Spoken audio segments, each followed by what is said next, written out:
여기저기를 둘러보았던 롯은 가축을 먹이기에 좋은 요단 지역을 발견하고 아브라함을 뒤로 한 채 자신이 눈에 좋았던 그곳으로 떠나 보였습니다. 자신의 재산을 챙겨 떠나는 롯의 모습을 보면 아브라함은 무척이나 큰 허탈감을 느꼈을 것입니다. 75세의 고향 땅을 떠나 아브라함은 노년의 나이에 있었습니다. 아브라함이 아버지를 잃은 어린 조카 롯을 돌보고 키워주었던 것처럼 이제는 조카 롯이 아브라함을 돌보고 도와야 된 때가 온 것입니다. 그런데 아브라함을 돌봐야 할 조카는 자신의 재산을 불릴 생각이 들떠 너무도 쉽게 아브라함의 곁을 떠나버렸습니다. 얼마나 큰 상실감과 허탈감이 아브라함에게 찾아왔겠습니까? 롯이 떠난 이후에 하나님께서 찾아오셔서 위로해 주셔야 할 만큼 아브라함은 큰 상실감에 빠져 있었습니다. 이렇게 자기 혼자 잘 살겠다고 아브라함 곁을 떠났으면 정말로 잘 살기라도 하면 좋은데 하나님의 위로를 받고 어렵게 안정을 찾고 살아가던 아브라함에게 안 좋은 소식이 들려옵니다. 좋은 곳에서 잘 살고 있을 줄 알았던 조카 롯이 이웃나라 연합 군대에 의해 사로잡혀갔다는 소식이었습니다. 당시 상황을 잠시 살펴보면 가나안 북부 지역 4개의 동맹군과 가나안 남부 지역 5개의 동맹군이 전쟁이 벌어지게 되었습니다.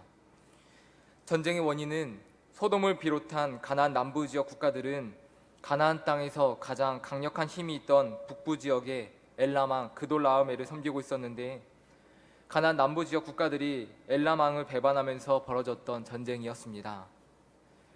이 전쟁은 가나안 남부 지역 5개 동맹군과 가나안 북부 지역 4개 동맹군이 붙게 된 이 전쟁은 결국 가나안 남부 지역 연합군의 참패로 끝나게 되었습니다.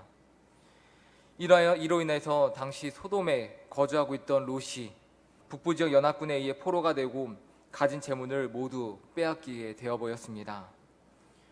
근데 조카 롯이 사로잡혀갔다는 소식을 들은 아브라함의 모습이 정말로 놀랐습니다. 아브라함은 소식을 들은 즉시 집에서 길리고 또 훈련된 자 318명을 거느리고 동맹군이 있는 곳을 향해 달려나간 것입니다. 아브라함에게는 조카를 구하러 가지 않아도 될 이유가 충분하게 있었습니다. 더 큰 부자가 되겠다고 뒤도 돌아보지 않고 늙은 아브라함을 홀로 두고 떠났던 조카였습니다. 혹여 조카를 불쌍히 여기는 마음이 있다 할지라도 현재 롯은 가나안 땅에서 가장 강력한 왕인 엘람 왕을 비롯해서 4개 나라 연합군대에게 사로잡혀 있던 상황이었습니다. 아브라함이 데리고 있던 318명으로 이길 수 있는 상대가 절대로 아니었던 것입니다. 그러나 아브라함은 어떻게 행동합니까? 아브라함은 조카 롯의 불행을 모른 채 하지 않고 있습니다. 조카 롯의 불행을 듣고 아브라함은 지체하지도 않았습니다. 자신의 전력이 상대방에 비해 열세라는 것은 그 누구보다 아브라함이 잘 알고 있었음에도 그는 오직 롯을 구하겠다는 일념으로 달려갑니다. 그리고 끝내 가나안 북부 연합 군대를 격파하고 아브라함은 조카 롯을 구출해 내었습니다. 어떻게 아브라함은 조카 롯을 향해 이처럼 달려나아갈 수 있었던 것입니까? 우리는 우리의 마음을 섭섭하게 하고 우리의 마음에 상처를 준 이를 향해 이처럼 달려나아갈 수 있겠습니까? 혼자 잘 살겠다고 나가더니 꼴 좋게 됐다고 우리는 오히려 그 사람의 불행을 즐기지 않았겠습니까? 그런데 아브라함은 조카 롯의 불행을 모른 채 하지 않았습니다. 지금 아브라함에게 조카 롯이 준 상처나 섭섭함은 안중에도 없었습니다. 자칫 자신 또한 위험해질 수 있는 상황에서 아브라함은 조카 롯을 구하겠다고 하는 생각으로 달려나아갑니다. 어떻게 아브라함은 이렇게 할 수 있었던 것입니까?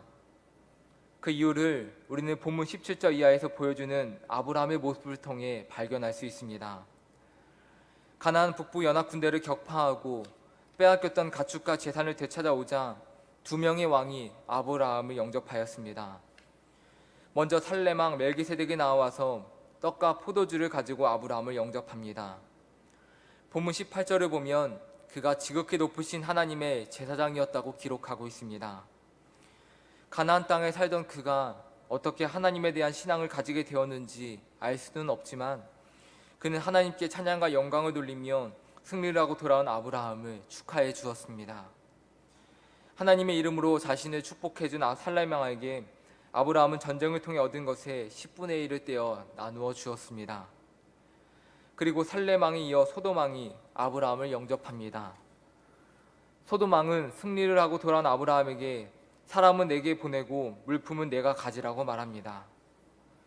그런데 이 말을 들은 아브라함은 어떻게 이야기하고 있습니까? 본문 22절 이하의 말씀입니다.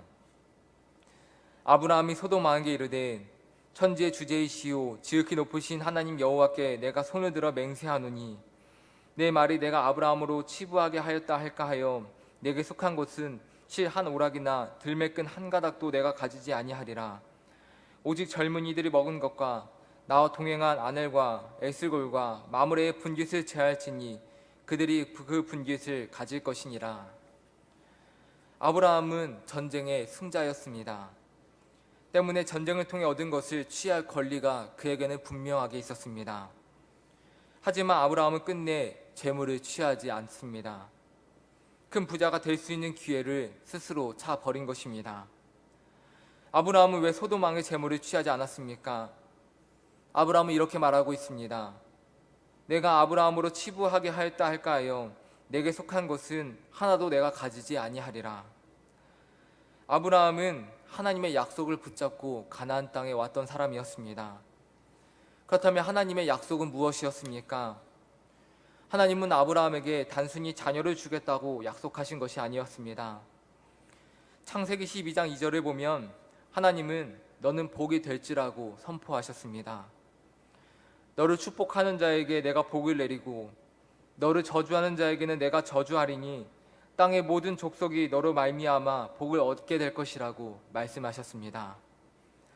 하나님의 이 약속은 아브라함을 하나님의 복이 흘러가게 하는 통로, 즉 하나님을 알지 못하는 세상 한가운데에서 축복의 통로로 사용하시겠다고 하시는 놀라운 축복의 말씀이었습니다. 아브라함이 섭섭한 마음과 연합 군대에 비해 불리한 여건 속에서도 지체 없이 롯을 구하러 갈 수 있었던 것은 복의 통로로 사용하시겠다고 하시는 하나님의 약속을 붙잡았기 때문에 가능한 일이었습니다. 하나님의 복을 흘려보내야 할 사람이 다른 이의 불행을 방관할 수 있겠습니까? 아무리 내 마음을 섭섭하게 하고 아무리 내 마음에 상처를 준 사람이라 할지라도 불행 가운데 빠져있는 그를 향해 기꺼이 손을 내밀어 줄 수 있는 사람이 바로 하나님의 복을 흘려보내는 사람의 모습이었던 것입니다. 소돔 왕의 재물을 취하지 않겠다고 이야기하는 것 또한 마찬가지입니다. 당장 취하게 될 이익보다 아브라함은 하나님께서 주실 더 큰 축복이 있음을 알고 있었습니다. 아브라함에게 하나님은 가나안 땅 전역에 수많은 아브라함의 자손들이 하나님의 복을 흘려보내게 될 것이라고 하는 거룩한 비전을 보여주셨습니다. 그리고 그 시작이 바로 아브라함이었습니다. 너는 복이 될지라 라고 하시는 하나님의 약속을 붙잡고 아브라함은 눈앞에 작은 이익을 탐하지 않고 하나님의 영광을 드러내며 하나님이 주시는 거룩하고 원대한 꿈과 비전을 향해 나아갈 수 있었습니다. 사랑하는 성도 여러분, 하나님께서는 오늘 우리 한 사람 한 사람을 아브라함과 같은 축복의 통로로 삼아 주셨습니다. 베드로 사도는 베드로전서 2장 9절에서 이와 같이 말씀하고 있습니다. 그러나 너희는 택하신 족속이요 왕같은 제사장들이요 거룩한 나라요 그의 소유가 된 백성이니 이는 너희를 어두운 데서 불러내어 그의 기이한 빛에 들어가게 하신 이의 아름다운 덕을 선포하게 하려 하심이라. 베드로 사도는 성도들을 가리켜 너희는 택하신 족속이요 왕같은 제사장들이요 거룩한 나라요 그의 소유가 된 백성이라고 말씀하고 있습니다.